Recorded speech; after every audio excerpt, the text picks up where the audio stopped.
আওয়ামী লীগের ভিতরে যেমন অনেক স্ববিরোধী কথাবার্তা আছে, অনেক বড় বড় নেতা যে কথাবার্তা বলে তাদের কথা শুনলে মানুষ হাসাহাসি করে এবং অনেক লোকের সাথে পাখির নাম যুক্ত করে দেয়, ওই লোকের সাথে পাখি, এরকম তো ঘটনা সত্য।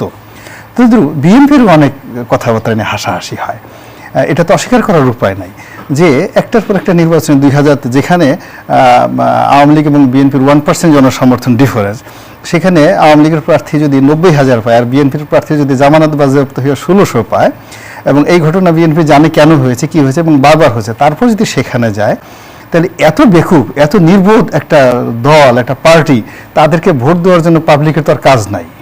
হ্যাঁ, তো এই হলো বাস্তবের অবস্থা হয়ে গেছে যে মানুষ যেটা চায় সেটা আশ্রয় চায়।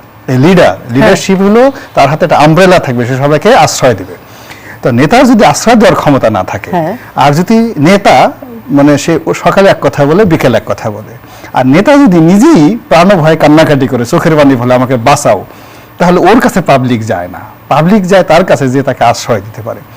এখন বিএনপি হলো এমন একটা দল হয়ে গেছে যাদের লাঠি মানে পুলিশের লাঠি দেখলে তাদের মধ্যে এক ধরনের একটা আতঙ্ক চলে আসে, পুলিশের বাঁশি ফু শুনলে তাদের মধ্যে একটা বেদনা চলে আসে, এই বাঁশিটা কি ধরনের। তো এই ধরনের একটা মনোবৃত্তি নিয়ে এবং নির্বাচন আসলে তাদের মধ্যে একটা ফোবিয়া চলে আসে। হ্যাঁ, সে দুই ধরনের ফোবিয়া, কর্মীদের এক ধরনের ফোবিয়া, নেতাদের এক ধরনের ফোবিয়া। তা না হলে এই যে দেখেন উত্তরা নির্বাচনে এত বড় বিপর্যয় হলো, এরপরও দেখেন সেখানে একজন প্রার্থী নমিনেশন পাওয়ার জন্য সে মির্জা ফখরুল সাহেবের বাড়ি পর্যন্ত আক্রমণ করলো, ডিম ছুঁড়ে মারলো, ডিম ভাঙলো, ডিম তো ভালো মারছে, আর কি মারছে আল্লাহই জানে। আমরা ডিম ছুঁড়াটা পর্যন্ত দেখেছি, প্রকাশ্য ছিল, ভালো হয়েছে আপনার ওই পর্যন্ত দেখছেন, এজন্য আপনাকে ধন্যবাদ। এর বাইরে আর দেখা উচিত আপনার হয় নাই। বেচারার ঘরের মধ্যে যা ছিল অনেক বড় বড় ঢিল মারা হয়েছে, এবং ওই বাড়ির যারা অন্যান্য বাসিন্দা ছিলেন সবাই ভীত সন্ত্রস্ত হয়ে পড়েছিলেন।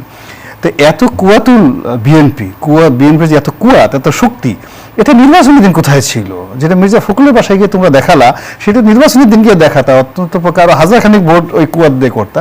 তো এই যে যে স্ববিরোধী কর্মকাণ্ড, এই কর্মকাণ্ড থেকে বিএনপিকে বের হয়ে আসতে হবে এবং আওয়ামী লীগকেও বের হয়ে আসতে হবে।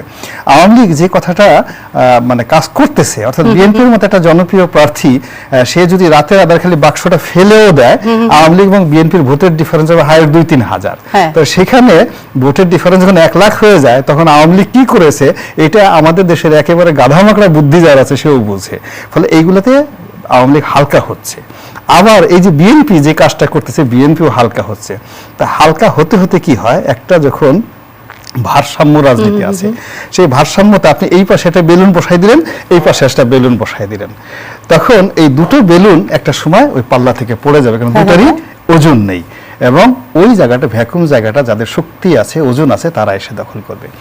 রাজনীতিটা রাজনীতি দিয়ে মোকাবেলা করতে হয়, ছলচাতুরি দিয়ে নয়। এখন আওয়ামী লীগের সঙ্গে যখন বিএনপি ক্ষমতা ছিল ছলচাতুরি করেছে। আমি কোনো অবস্থাতেই 21শে আগস্টের গ্রেনেড হামলা পছন্দ করছি না, সমর্থন করছি না। এবং যেই দিন 21শে আগস্ট গ্রেনেড হামলা হলো, সেই দিন তৎকালীন বিরোধী দলীয় নেত্রী তাকে সংসদে গিয়ে বক্তব্য দিতে দেওয়া হয় না, আমি সমর্থন করি না, কোনোদিন করবো না। এমনকি বিএনপির যদি আমি কোনোদিন প্রধানমন্ত্রী হই বিএনপির দলীয়, তখন আমি এই কথা বলবো এটা অন্যায় অন্যায় অন্যায়।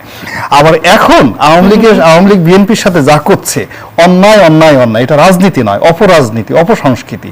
এটা দুটো দলের রাজনীতিটাকে শেষ করে দিচ্ছে, এবং এই যখনই রাজনীতি শেষ করে দিচ্ছে, আপনি দেখেন is there anybody in the Awami League যে বলতে পারে যে আমি ভবিষ্যতে প্রধানমন্ত্রী হব? সুমনের সাহস আছে? বলতে পারবে না। তাহলে কি হচ্ছে? রাজনীতি শেষ। কেউ বলতে পারবে আমি আওয়ামী লীগের সভানেত্রী হব? আমি কি বলতে পারবো যে আমি তারেক রহমানকে মানি না, আমি কালকে বিএনপি সভা ভাইস চেয়ারম্যান হব? তাহলে কি হচ্ছে? বিএনপিতে আমার রাজনীতি নাই, একটা সার্টেন জায়গাতে আমার হয়ে যাচ্ছে। এই যে রাজনীতিহীনতা, কিন্তু বঙ্গবন্ধু যতদিন ছিলেন ততদিন এটা ছিল না, ইভেন কি জিয়া রহমান সাহেব যতদিন ছিলেন ততদিন এটা ছিল না। তো মূল ব্যাপার হলো আমরা রাজনীতির জায়গাটাকে আঘাত করতে করতে রাজনীতিটা শেষ করছি, এবং আমরা ধরেই নিচ্ছি এই কথাগুলো বলা যাবে, এই কথাগুলো বলা যাবে।